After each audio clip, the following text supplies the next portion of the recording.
Let's go to that tape right now.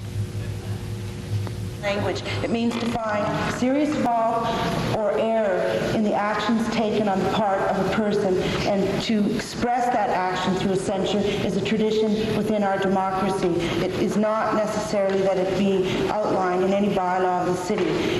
I could have used another word. I therefore counsel condemn. If you would prefer, we can amend it. I've never heard such nonsense in all my life of anybody censoring anybody just because you don't like what they're done. This country, we've gone through 2 world wars for the freedom to speak whenever we want. And I think it wasn't many years ago in the 60s when I told someone that I'll speak and do whatever I like, and there's not one alderman around this horseshoe who will tell me what to do and what not to do. And I'm over 21 and I'll do as I like. But if a person can't come to council, if Alderman can't come to council and listen, and Alderman upset them on doing something and has to take that home as a grudge, there's something wrong with you. You should be able to leave that here at the council table and go home and not come back with a grudge. And if you have that, then you shouldn't be around. And it doesn't matter anyway whether you censor them or not. There's nothing you can do about it. I think Mr. Swain told you in the paper. They can go ahead and do whatever they like. And there is no, in answer to your question, this is not Parliament. There is no formal censure procedure.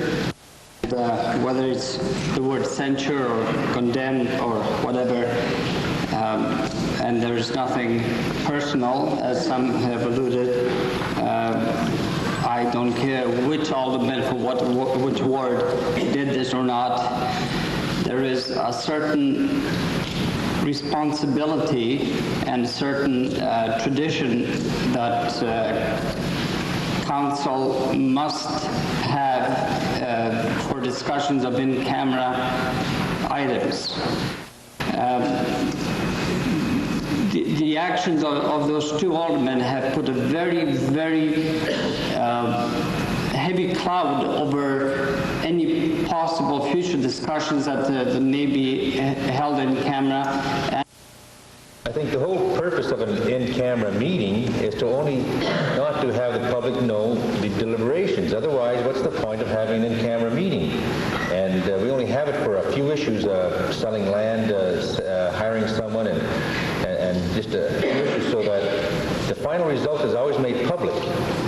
But you can't have a free exchange of ideas if people know that you're going to be making every public. Because sometimes one alderman indicated that we have a thin skin, but it's not us that's being hurt by this breach of confidentiality. It's the people involved who are employing or who are dealing with. I'd just like to first address a comment that Alderman Matthews made about the fact that if a member of council wants to go to the press, that's his problem or her problem, depending on the case. Well, that may be so, but when it becomes all of our problem, then the focus of it changes. When everybody's dragged into the situation, then it's no longer one individual who has to deal with it. It's all of council. And you addressed freedom of speech. I'm all for freedom of speech. As a matter of fact, that's something that I very strenuously believe in.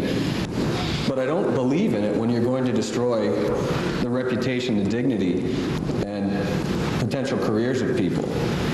Freedom of speech is one thing, but you can take fundamental rights and freedoms too far, and I think we might have done that in this case. No, I think we did do that in this case.